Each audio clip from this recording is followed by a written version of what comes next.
দিলেন। قال يا قوم اعبدوا الله ما لكم من إله غيره। এই ভিডিও বন্ধ করো, ভিডিও বন্ধ করে দেন, ভিডিও বন্ধ করে দেন। তো আল্লাহ তাআলা বলেন, সামুদ জাতির নিকট আমি সালেহ আলাইহিস সালাতু ওয়াস সালামকে প্রেরণ করলাম। সালেহ আলাইহিস সালাতু ওয়াস সালাম বললেন, হে আমার সম্প্রদায়, তোমরা আল্লাহর ইবাদত করো, তিনি ছাড়া কোনো ইলাহ নাই। সালেহ আলাইহিস সালাতু ওয়াস সালাম এই দাওয়াত দিলেন।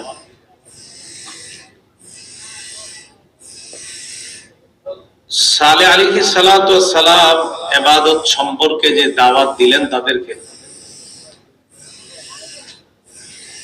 65 নম্বর আয়াতে আছে, ওয়া ইলা আদিন আখাহুম হুদা।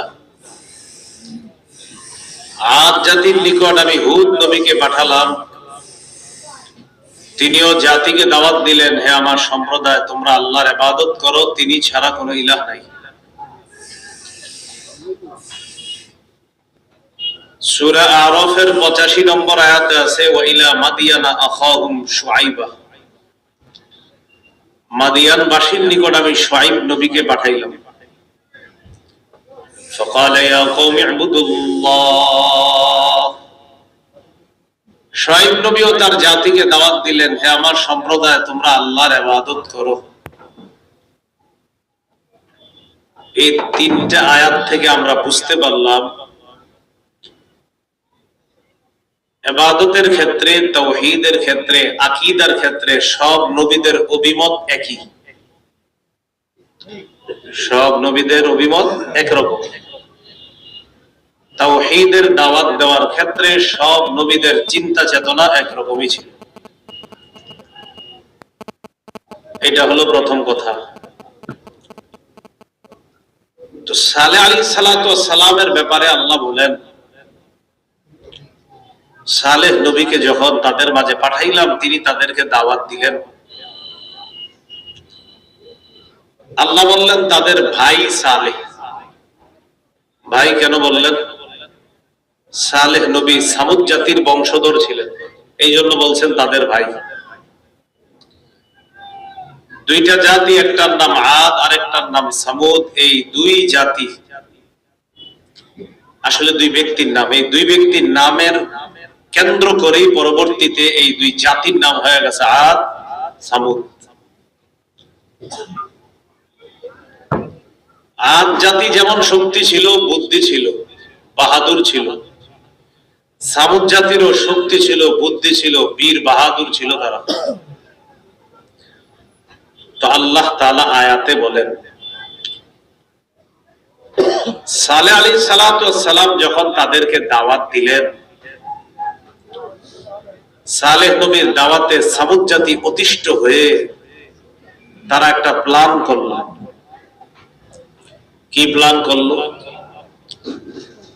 তারা সবাই মিলে চিন্তা করলো, আমরা এক কাজ করব, আমরা সালেহকে একটা চ্যালেঞ্জ ছুড়ে দিব। এই চ্যালেঞ্জ সালেহ কোনোদিনও বাস্তবায়ন করতে পারবেও না, আমাদেরকে দাওয়াতও দিবে না। সেই চ্যালেঞ্জ হলো, সালেহকে আমরা বলবো, সালেহ যেন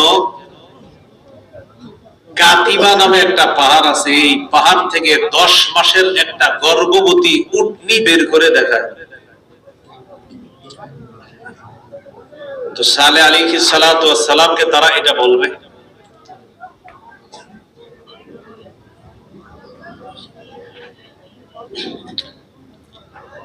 তো সালেহ আলাইহিস সালাতু ওয়াস সালামের কাছে জাতি গেল, যাওয়ার পর বলল, তুমি তো আমাদেরকে শুধু দাওয়াত দাও আল্লাহর ইবাদত করার জন্য, এক আল্লাহর। তুমি আমাদের একটা চ্যালেঞ্জ গ্রহণ করো।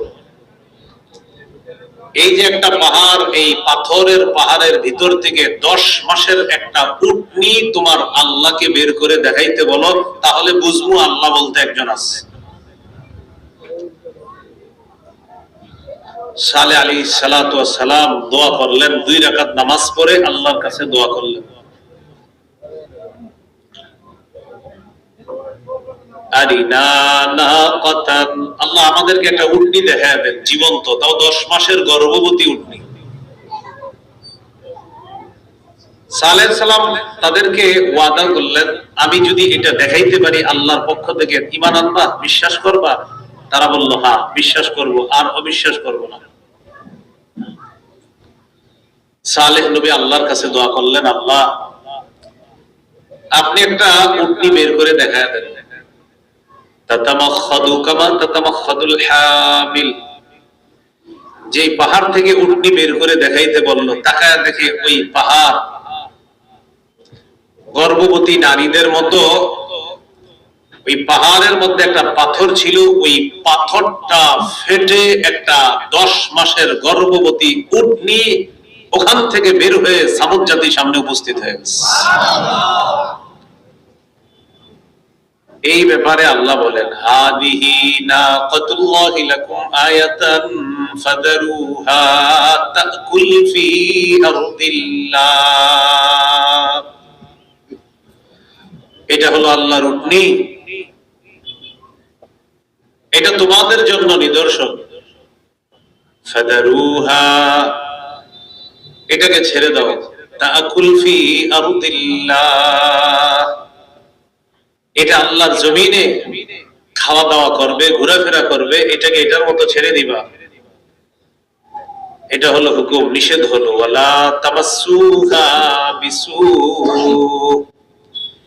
এটাকে খারাপ ভাবে স্পর্শ করবা না এই উটনির গায়ে। ফায়াখুযাকুম আযাবুন আলীম, তাহলে যন্ত্রণাদায়ক শাস্তি তোমাদেরকে পাকড়াও করবে, স্পর্শ করবে, কঠিন আযাব।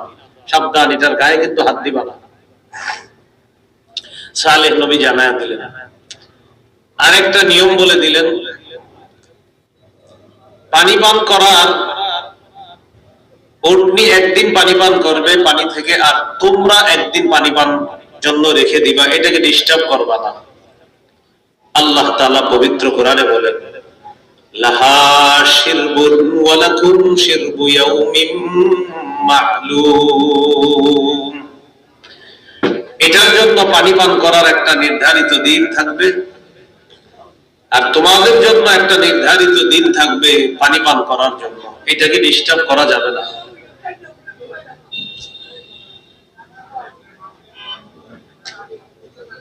আল্লাহ তাআলা পরের আয়াতে বলেন, ওয়াযকুরু ইয জা'আলাকুম খুলাফা'a মিন বা'দি 'আদিন ওয়া বাওয়া'আকুম ফিল আরদি তাত্তাখিযুনা মিন সুহুলিহা কুসুরা। স্মরণ করো ওই সময়কে যখন আল্লাহ তাআলা তোমাদের